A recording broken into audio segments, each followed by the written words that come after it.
ప్రభునందు నాకు అత్యంత ప్రియమైనటువంటి వాళ్ళారా, మన ప్రభువును రక్షకుడినైనటువంటి యేసుక్రీస్తు వారి యొక్క శుభనామంలో మీ అందరికీ నా హృదయపూర్వకమైన శుభములు, వందనములు తెలియజేయుచున్నాను.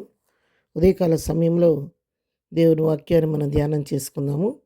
ఈరోజు వాక్య ధ్యానము కొరకు మనం తీసుకున్నటువంటి లేఖన భాగము కీర్తన గ్రంథము 143వ కీర్తన 8వ వచనం చదువుకుందాం.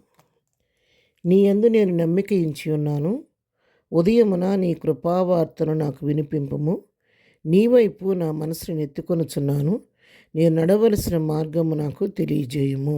ఆమెన్. దేవుని నామమునకు మహిమ కలుగును గాక. ఈ లేఖన భాగాన్ని మనం గమనించినట్లయితే ఈ మాటలు భక్తుడైన దావీదు దేవుని సన్నిధిలో చేస్తున్నటువంటి ప్రార్థన. మరి దావీదు ప్రభువును అడుగుతున్నాడు. ప్రభువును మనం ప్రార్థన చేస్తే మరి మన అవసరాల కొరకు మరి కొన్ని విషయాల కొరకు మనం ప్రార్థిస్తూ ఉంటాము. ఇక్కడ దావీదు చేసే ప్రార్థన ప్రత్యేకమైనదిగా ఉన్నది. ప్రభువుని అడుగుతున్నాడు, దేవా నీ యందు నమ్మిక ఉంచి నేను నీ పాద సన్నిధికి వచ్చాను, నీ కృపాసను నేను సమీపించానయ్యా. నీ పాదముల యొద్దకు వచ్చి నా ప్రతి పరిస్థితిని ఏది మరుగు చేయకుండా నీకు చెప్పుకొనుచున్నాను. ఎందుకంటే నీవే నా అండా కొండ ఆశ్రయదుర్గం కాబట్టి నీ చిత్తాన్ని నన్ను అప్పగించుకుంటున్నానయ్యా. నీ నమ్మికతో నీ పాదాలు పట్టుకుంటున్నాను. ఉదయమున నీ కృపావార్త నాకు వినిపించయ్యా అని ప్రభువుని అడుగుతున్నాడు. ఇంకొక మాట చెప్తాడు అక్కడ, నీ వైపు నా మనస్సు నేను ఎత్తుకొనుచున్నాను. ఎటువైపు ఎత్తున్నాడు? దేవుని వైపు తన మనసును ఎత్తుకొనుచున్నాడు.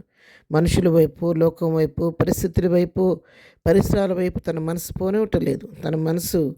తన దృష్టి ప్రభు మీద కేంద్రీకరించి, సర్వసృష్టికర్త అయిన దేవుడు, సమస్తమును చేయుటకు శక్తి కలిగిన దేవుడు, సర్వజ్ఞానంకు మించిన జ్ఞానం కలిగిన దేవుడు నాతో ఉంటే ఈ లోకంలో నాకు ఎదురయ్యే పరిస్థితులు నన్నేమి చేయలేవు అన్న గొప్ప ధైర్యం దావీదు హృదయంలో ఉంది. కాబట్టి ఆయన ఎవరి వైపు చూడలేదు, ఏ మనుషుని సహాయం కొరకు ఆయన వేడుకోవటలేదు, వారి వైపు చూడలేదు. కానీ తన మనస్సును ప్రభు వైపు మళ్లించుకుంటున్నాడు. తన ఆలోచనలు ప్రభు వైపు మళ్లించాడు. తన దృష్టిని ప్రభు వైపు ఎత్తుకున్నాడు. ప్రభు వైపు చూస్తూ ప్రార్థన చేస్తూ నీ యందు నమ్మికతో నీ పాదాలు పట్టుకుంటున్నాను, నీ కృపావార్తను నాకు వినిపించు. నేను నా మనసు నీ వైపునే ఎత్తుకొనుచున్నాను కాబట్టి నేను నడవలసిన మార్గం నాకు తెలియజేయమని చెప్పి దేవుని అడుగుతున్నాడు. మనం అడుగుతాం ఎప్పుడన్నా, ప్రభు అని నడవలసిన మార్గాన్ని నాకు చూపించమని. మన ప్రార్థన అలా ఉండదు. మనం ఎలా చేస్తామంటే, ప్రభు ఈరోజు నేను బ్యాంక్ పని మీద వెళ్తున్నాను, లేదా నేను హాస్పిటల్కి వెళ్తున్నాను, ఎక్కడికి వెళ్తున్నాను, మీరు నాతో కూడా రండి ప్రభు, మీ దూతలను తోడుగా ఉంచండి అని ప్రభువుని మనం డిమాండ్ చేస్తాం. నేను వెళ్తున్నాను, నాతో పాటు నువ్వు రా, నీ దూతలను పంపించని ప్రభువుకి ఆజ్ఞాపించినట్లుగా ఉంటుంది మన ప్రార్థన. కానీ ఇక్కడ దావీదు అంటున్నాడు కదా, నేను నడవలసిన మార్గం నాకు తెలియచేయి. నా సొంత ఆలోచన చొప్పు నేను నడవను, నా దృష్టి యొక్క ఇష్టం చొప్పు నేను నడవనయ్యా. ఆ విధంగా నడిస్తే నేను నష్టపోతాను. కానీ నువ్వు సమస్త ఎరిగిన దేవుడు, ఆది మధ్యాంతరహితుడవు, భూత వర్తమాన భవిష్యత్ కాలం ఎరిగిన దేవుడు కాబట్టి నువ్వు నడిపిస్తే నన్ను సరైన మార్గంలో నడిపిస్తావు. కాబట్టి నేను నడవలసిన మార్గాన్ని నాకు తెలియచేయ్యా అని ప్రభు సహాయం వేడుకుంటున్నాడు. అంతేకాదు 10వ వచనంలో మనం చూస్తే, నీవే నా దేవుడవు, నీ చిత్తానుసారముగా ప్రవర్తించుటకు నాకు నేర్పుము అంటున్నాడు. నువ్వు నా దేవుడు కాబట్టి నా ఇష్ట ప్రకారం, నా సొంత చిత్తం చొప్పున కాకుండా నీ చిత్తానుసారంగా నడుచుకోవటం, ప్రవర్తించడం నాకు నేర్పించయని ఒక శ్రేష్టమైనటువంటి ప్రార్థన ఇక్కడ దావీదు చేస్తున్నాడు. పిల్లారా, ఈ ప్రార్థన మనందరినీ ప్రశ్నిస్తుంది. మనం చేసే ప్రార్థన ఏ విధంగా ఉంది? దినదినము మనం ప్రభువుతో గడిపే సమయం ఎలాగ ఉంటుంది? మన ప్రార్థనలో మనం దేని కొరకు ప్రభువుని అడుగుతున్నాం ఒకసారి మనం పరీక్షించుకుంటే, దావీదు చేసినట్లుగా దేవుని చిత్తానుసారమైన ప్రార్థన చేస్తున్నామా? ప్రభు నడిపింపు కొరకు అడుగుతున్నామా?